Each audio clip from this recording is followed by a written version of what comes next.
Christmas morning. What they don't hear as they sleep is the sound of SCP-4666 slipping into their room. SCP-4666 watches the child for just a moment before reaching into a giant bag. Hi, I'm Dr. Bob, and this is SCP-4666, also known as the Yule Man. SCP-4666 is thought to be a single humanoid entity, but one that has been alive for an incredibly long time. Those who have come into contact with SCP-4666 and lived to tell the tale describe him as being very tall, between 2 and 2.3 meters. He also appears to be very old and very thin. He always appears without clothing, even when the weather is below freezing and would be much too cold for any normal human to survive. Though the true extent of his anomalous properties are still unknown, SCP-4666 seems to be able to travel instantaneously to any location on Earth above the 40th line of north latitude, and may actually be able to travel anywhere on the planet. Encounters with SCP-4666 have only been reported during a very specific time of year, a period of 12 nights, running from the night of December 21st to the early morning hours of January 2nd. This period is known as SCP-4666's active phase, and the encounters with the anomalous humanoid creature have been termed Weissnacht events. During these events, SCP-4666 appears at family dwellings, all of which so far have a few things in common. 1. They are all isolated in rural areas. 2.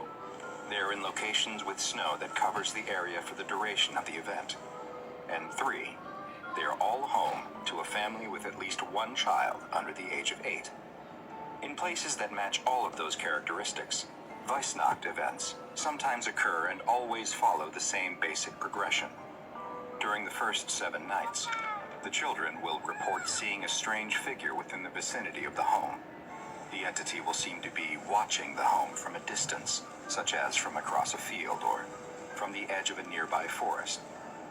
Some children have even reported waking up at night to find SCP-4666 watching them sleep through a window. On nights 8 through 11, other family members will report hearing the entity, such as footsteps on the roof or in the attic. A bad-smelling odor will also start to be noticed in the house, but no source of the smell is ever found. These strange occurrences will often lead the family to think their house may be haunted, or that they're being terrorized by a madman. Finally, on the 12th night, one of 2 scenarios can occur.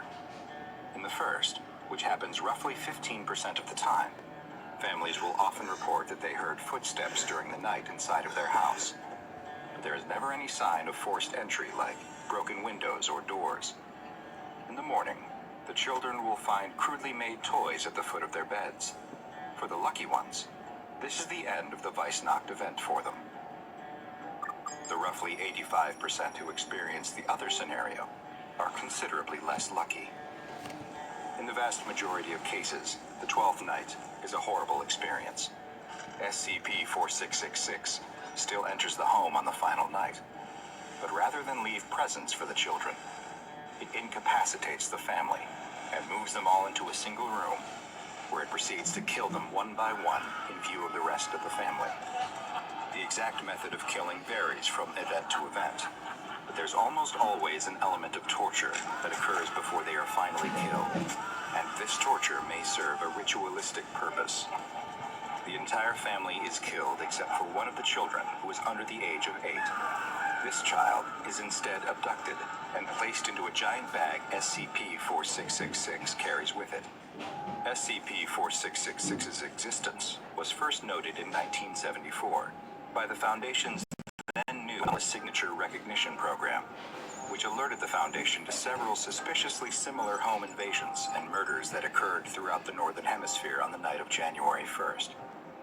Further research uncovered evidence for what was most likely other Weissnacht events every single year, dating back all the way to the late 18th century, with there being on average a little more than 3 events per year. And there's even been evidence of references to what may be SCP-4666 dating all the way back to the 1st and 2nd century AD. Identical fingerprints have been found in all of the houses which match the conditions for Weissnacht events, and have been matched to a recovered partial print from all the way back in 1873. These fingerprints have characteristics that don't match any known human fingerprints, and the human-like white hairs that have also been recovered do not appear to contain human DNA, or any DNA at all for that matter.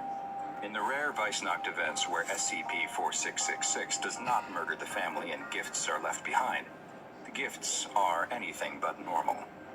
The gifts, known as SCP-4666As, appear to be made from the bodies of children that SCP-4666 abducted from other homes. In one case, from 2018, at the home of a family in Alaska, a life-size doll made from the body of a female child was left behind.